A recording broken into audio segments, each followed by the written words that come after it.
How to make cover photos private on Facebook. Hey everyone, welcome back to our channel. In today's video we're going to learn how you can make cover photos private on Facebook, so make sure to watch the video till the end.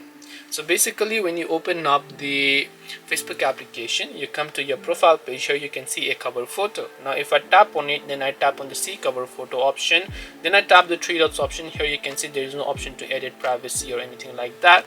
That is because cover photos cannot be made private.